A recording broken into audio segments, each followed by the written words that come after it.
La Universidad de Jalapa les da la más cordial bienvenida y por supuesto los invito a participar en este webinar en el que participa el doctor Carlos Antonio Vázquez Azuara, de quien me permito dar una breve semblanza.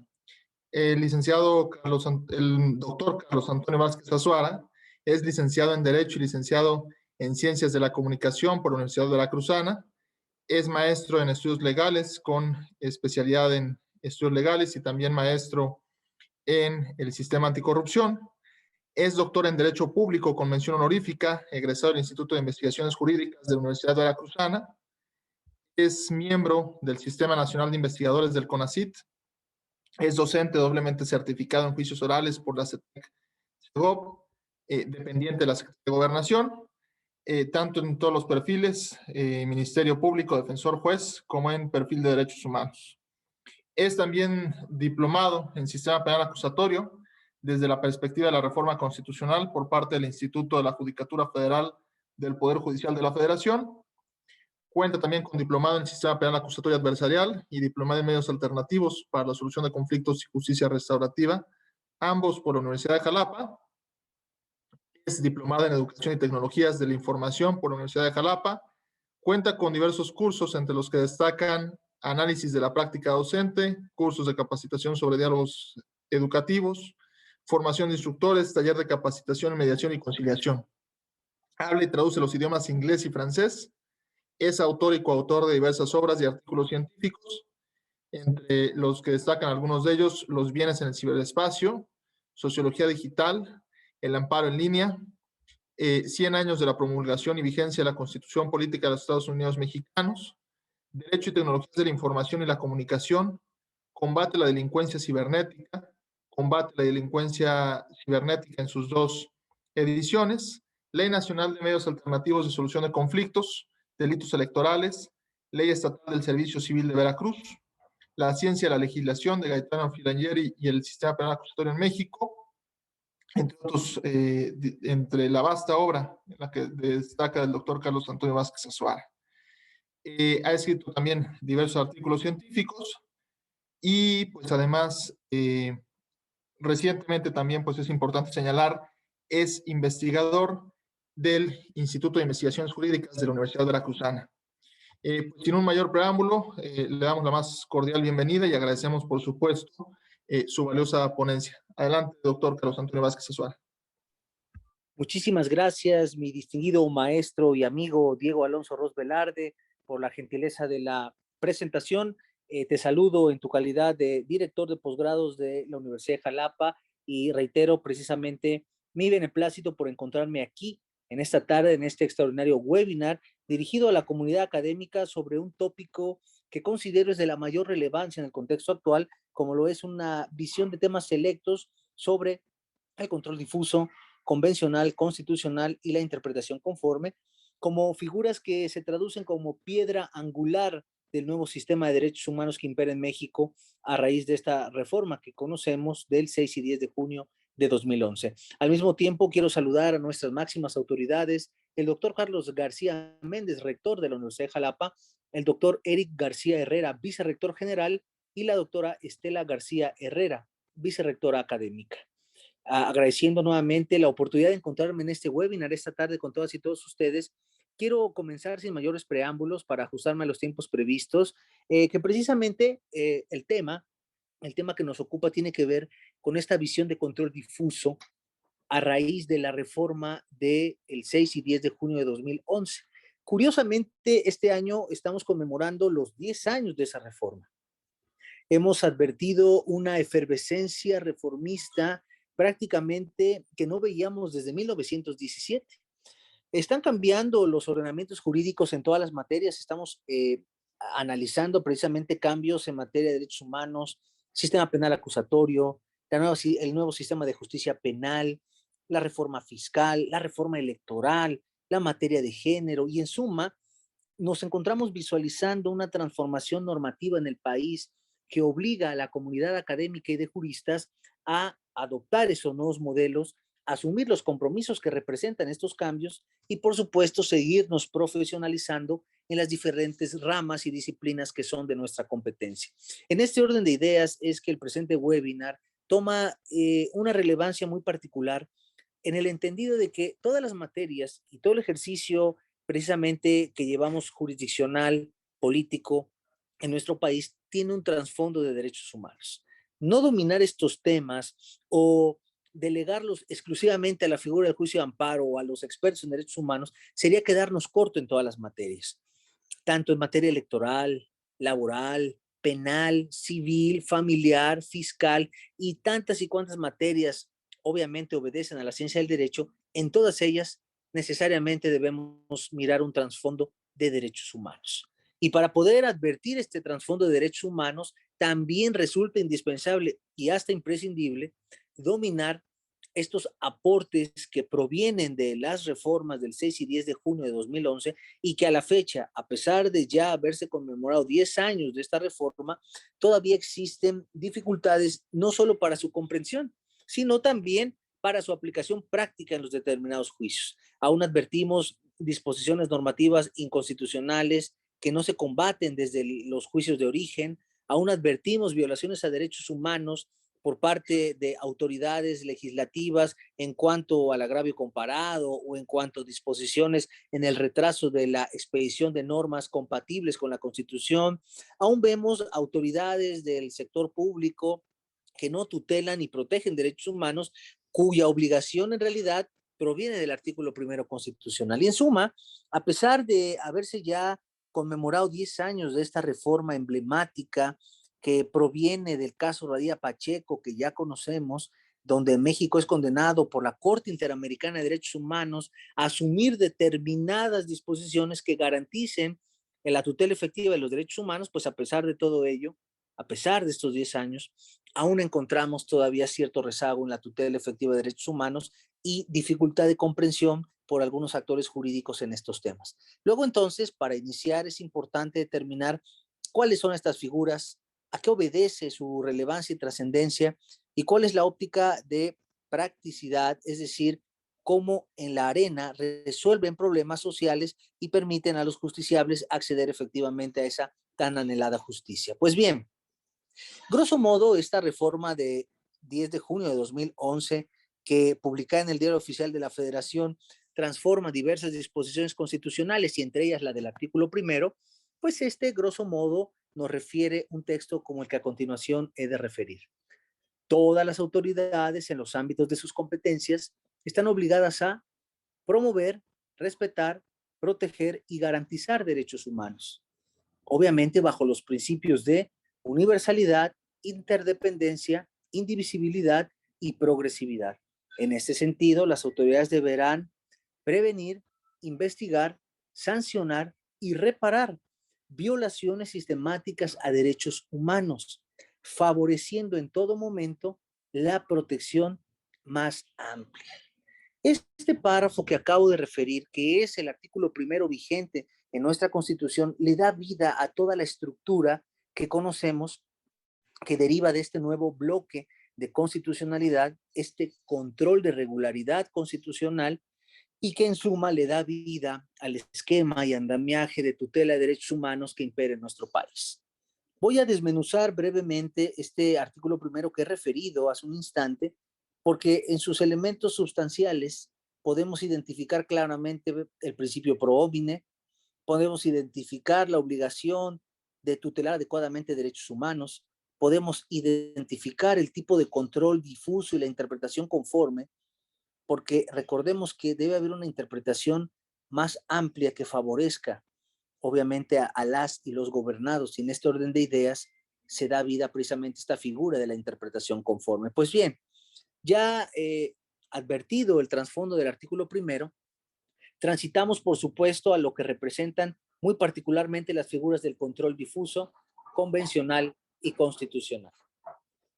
El artículo primero obliga a conocer y obviamente a identificar con claridad los tipos de control constitucional y los medios de control constitucional. Los medios de control constitucional los tenemos muy bien identificados: el juicio de amparo, la acción de inconstitucionalidad, las controversias constitucionales, en materia electoral, por ejemplo, juicio de protección de derechos político-electorales, el juicio de revisión constitucional, entre otros. Todos estos se conocen como medios de control constitucional, siendo uno de ellos por excelencia, por supuesto, el juicio de amparo. Pero al mismo tiempo, respecto de estos medios de control constitucional, tenemos también los tipos de control constitucional. ¿Cuáles son? El control difuso y el control concentrado, el control abstracto y el control concreto. Obviamente el control convencional y el constitucional.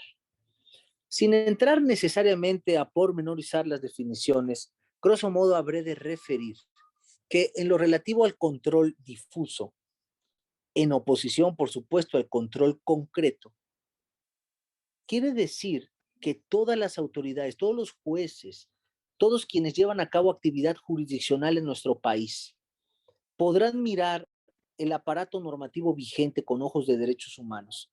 Y en caso de considerar que estas normas son incompatibles con derechos humanos previstos en la Constitución o son incompatibles con derechos humanos previstos en el orden internacional, los tratados internacionales, entonces podrá desaplicar la porción normativa que sea incompatible con derechos humanos a fin de lograr un mejor acceso a la justicia, una tutela judicial efectiva con perspectiva de derechos humanos.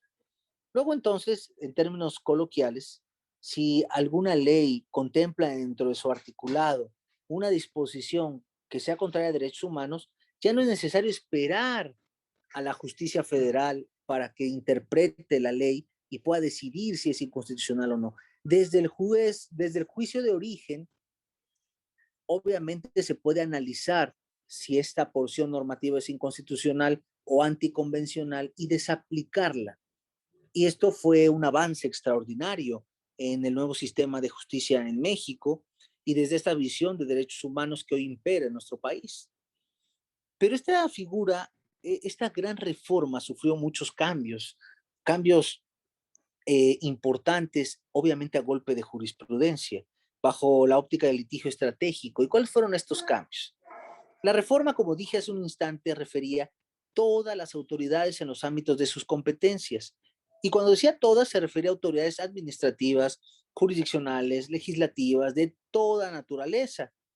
Sin embargo, se hace un análisis de ese artículo primero a cargo del Poder Judicial Federal y en diversos criterios se determinó que debía interpretarse como todas, solamente autoridades jurisdiccionales o aquellas que siendo de naturaleza administrativa llevaran a cabo funciones jurisdiccionales.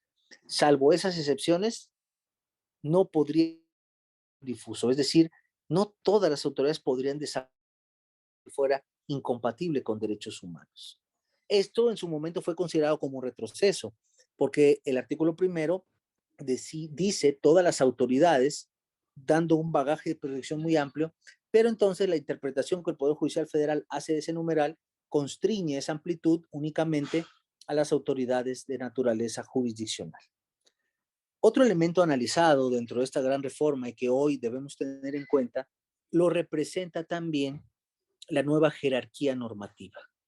Si se dan cuenta, el principio pro homine dice que se deberá favorecer la protección más amplia de los derechos humanos, que se deberá evidentemente ponderar el ordenamiento jurídico que mejor los tutele estos derechos humanos. ¿Qué pasa entonces bajo este entendido? Que si una ley municipal tutela mejor derechos humanos que la propia Constitución o que un tratado internacional, pues hay que acatar lo que dice esa norma municipal, porque ya la jerarquía no se basa en una estructura de normas con base en la esfera de competencia. La jerarquía normativa se basa en qué ordenamiento legal tutele mejor derechos humanos. Y esto puede posicionar a una ley municipal por encima de la Constitución. Pero nuevamente se esgrime otro criterio muy conocido por muchos, denominada la contradicción de tesis 293 de 2011. Esta contradicción de tesis que trajo como consecuencia que el Poder Judicial Federal interpretara nuevamente ese artículo primero y dijera, bueno, la Constitución y los tratados internacionales están a la par. Sin embargo, cuando haya una restricción de derechos humanos contenida en la Constitución, deberemos hacer caso a la restricción de derechos humanos en la Constitución. Entonces, este criterio también representó un gran retroceso al bagaje tan amplio que tenía el artículo primero, que tiene el artículo primero. Porque recordemos que en México la Constitución dice lo que la jurisprudencia dice que dice. Es decir, nosotros vamos a leer el artículo primero y no vamos a deducir lo que dice. Vamos a tener que comprender ese artículo primero con base en lo que la jurisprudencia nos indica que hay que comprender de ese artículo primero. Entonces, cuando vemos este artículo primero y que habla precisamente de que se favorecerá el ordenamiento jurídico que mejor tutele derechos humanos, o sea, favoreciendo la protección más amplia, en realidad quiere decir, según el Poder Judicial Federal y sus criterios, esta contradicción de tesis 293, que en realidad se deben privilegiar las restricciones a la Constitución. Y entonces eso estructura la jerarquía normativa poniendo a los tratados y a la Constitución a la par, pero en realidad en un trasfondo más prioritario, la Constitución por encima de todo nuevamente.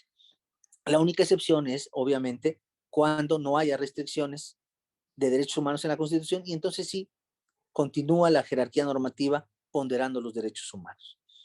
Otro aspecto que es muy importante determinar es entonces cuál es el escalafón más alto de esta nueva pirámide kelseniana, ya extinta en su momento. La jerarquía normativa, ¿cuál es el peldaño más alto? Técnicamente son los derechos humanos. Bajo una interpretación del Poder Judicial Federal es la Constitución y sus restricciones. Pero ya en un contexto más profundo todavía, en realidad, la jurisprudencia del Pleno o de las salas de la Suprema Corte es la que tiene la última palabra respecto del análisis que se tenga de la Constitución. Entonces, nos damos cuenta que toda esta estructura, todo este andamiaje normativo a raíz de la reforma de 2011, pues en realidad tuvo transformaciones interesantes. Muchos abogados intentaron que estos criterios que generaban un retroceso al principio de progresividad de los derechos humanos fueran combatidos precisamente mirando a la jurisprudencia, mirando estos criterios precisamente como anticonvencionales. Y entonces se trataba de aplicar un control difuso respecto de la jurisprudencia. Y la propia Corte dijo, no se puede. No puede aplicarse un control difuso, o sea, no puedes desaplicar la jurisprudencia como desaplica las normas que violan derechos humanos, porque la jurisprudencia no es una norma, es solo una interpretación de lo que dice la norma.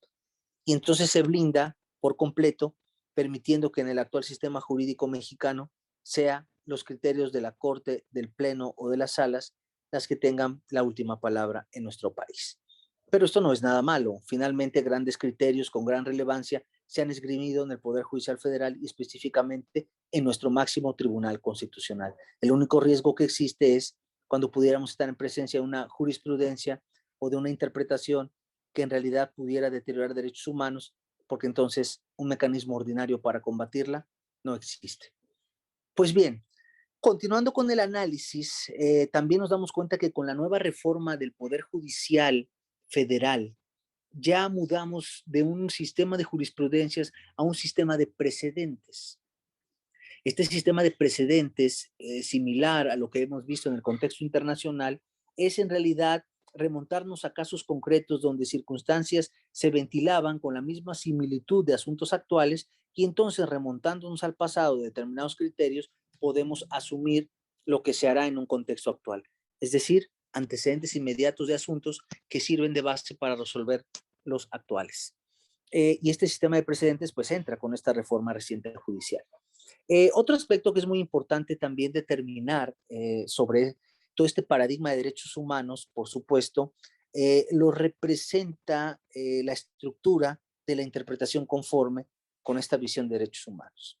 Mientras que el control difuso convencional, constitucional, representan la posibilidad de desaplicar una porción normativa cuando sea incompatible con derechos humanos previstos en la Constitución o en los tratados, la interpretación conforme en realidad es una figura diferente. Es una figura que tiene como finalidad advertir lo que dice la norma y si ésta es incompleta o no pondera adecuadamente en su fondo una tutela adecuada de derechos humanos, hay que interpretarla conforme a la Constitución. Hay que entender que en realidad lo que esa norma quiso decir es algo relacionado con una tutela de derechos humanos. Un ejemplo muy común de esto ocurrió en Veracruz, en el Código Nacional de Procedimientos Penales, cuando en su momento, lo sabíamos todos, el Código Nacional establecía que la apelación procederá contra el auto que decida respecto de la vinculación a proceso del imputado. Y así lo dice. Procederá la apelación entre sus diferentes fracciones contra el auto que decida sobre la vinculación del imputado a juicio, auto de vinculación a proceso. Pero ¿qué pasaba si no era vinculado? Pues se tendría que entender que si no era vinculado, pues quien podría apelar es la víctima. Pero así no lo decía la norma. La norma nada más dice, procede la apelación respecto de fracciones diversas, el auto que decida sobre la vinculación del imputado a juicio. Y entonces, cuando se daba esta no vinculación y la víctima quería apelar, se tenía en algunas salas, esto pasó en sus inicios, el criterio de decir, bueno, es que ahí nada más dice el auto que decida sobre la vinculación del imputado a juicio, pero pues la víctima no es imputado y no vincularon. Entonces ahí se entiende que la apelación es nada más para que apele el imputado en caso de que se le vincule. Sin embargo, interpretando esa disposición conforme a la Constitución, ¿y conforme a qué? Conforme al 20 constitucional que habla de una igualdad procesal. Entonces, interpretando ese numeral conforme a la Constitución, debemos entender que tanto puede apelar la víctima respecto de la no vinculación como el imputado respecto de la vinculación. Y aunque la norma no lo diga literalmente, nosotros la interpretamos conforme a la Constitución y específicamente a la igualdad procesal prevista en el artículo 20 y son derechos humanos. Entonces nos damos cuenta que a diferencia del control difuso, convencional y constitucional, que es desaplicar una porción normativa que viola derechos humanos, en la interpretación conforme es precisamente completar la esencia del numeral para que sea compatible con derechos humanos, interpretándolo conforme a una protección más amplia de derechos humanos. Entonces, estas figuras, control difuso, convencional, constitucional e interpretación conforme, resultan herramientas poderosas, imprescindibles en el nuevo sistema de justicia mexicano, donde tenemos la obligación de, obviamente, contribuir al esquema de tutela efectiva de los derechos humanos, desde cualquier trinchera donde nos desenvolvemos. Puede ser, obviamente, el ámbito jurisdiccional, puede ser como actores jurídicos, puede ser incluso desde la academia. Todas y todos, desde nuestro ámbito de competencias, tenemos la obligación de propiciar que haya una tutela efectiva de derechos humanos, que haya un respeto estricto de los derechos humanos y que estas figuras que se incorporaron de manera novedosa y puntual en el sistema jurídico con la reforma de 10 de junio de 2011 deben seguirse utilizando en beneficio de los justiciables y en beneficio de toda la sociedad. Por eso, las y los juristas tenemos esa ineludible responsabilidad. Yo quiero aprovechar precisamente para poder externar que en la Universidad de Jalapa llevamos a cabo la maestría en Derechos Humanos y Juicio de Amparo y que esta maestría considera dentro de sus, obviamente, elementos del plan de estudios y los programas de estudio, todo este esquema de derechos humanos desmenuza perfectamente bien las áreas de oportunidad de la que fue en su momento una de las reformas más importantes en México, pero también permite estructurar adecuadamente la visión práctica de estos grandes elementos de la reforma. Hablamos de esta visión del amparo en línea, que con los tiempos de la pandemia es indispensable llevarlo a cabo, ya es la única forma efectiva de promover el juicio de amparo. Hablamos precisamente de los tipos de amparo que conocemos con efectos erga omnes o bajo la óptica de un control concreto. Hablamos precisamente de todo este esquema de derechos humanos bajo las figuras que he referido y en suma, todas y todos quienes se encuentran inmersos en el contexto jurídico, prácticamente recomiendo el estudio de esta maestría. Nos permite ampliar nuestro panorama, una visión más profunda del esquema general de tutela de derechos humanos que impera en México, pero al mismo tiempo recordar que no importa la materia o disciplina a la que nos dediquemos. Podemos ser laboralistas, fiscalistas, especialistas en derecho familiar o civil. Podemos tener un campo de aplicación muy específico, pero eso no nos exenta del conocimiento que debemos tener de manera muy puntual y profunda sobre este esquema de derechos humanos que impera en México, sobre estas figuras del control difuso, convencional, constitucional y la interpretación conforme, sobre la nueva jerarquía normativa, sobre el impacto que tienen los criterios y ahora el sistema de precedentes en el acceso a la justicia en nuestro país. Desconocer esto podría poner en riesgo la eficacia de nuestra acción o nuestro trabajo o nuestra proyección en el contexto jurídico donde nos desenvolvemos, y eso pudiera ir también en deterioro del acceso a la justicia. Luego entonces, para ir cerrando mi intervención, ajustándome precisamente a los tiempos que generosamente me ha brindado la Universidad de Jalapa, pues quiero centrar los puntos finales de esta ponencia. Primero, la reforma del 6 y 10 de junio de 2011 en materia de juicio de amparo y derechos humanos de rango constitucional respectivamente ha sido una de las reformas más importantes de nuestro país en los últimos años, desde 1917. Las figuras que se incorporaron de manera muy contundente con esta reforma a raíz del cambio del artículo primero constitucional fueron el control difuso, convencional y constitucional, la interpretación conforme y el reconocimiento de rango constitucional de los principios de universalidad, interdependencia, indivisibilidad y progresividad. Al mismo tiempo, se consolidó la obligación de todas las autoridades en los ámbitos de sus competencias de promover, respetar, proteger y garantizar derechos humanos. De igual manera, se concretó el famoso principio pro homine o pro persona, que refiere favorecer en todo momento la protección más amplia de los derechos humanos, obviamente ponderando el ordenamiento jurídico que mejor los tutele.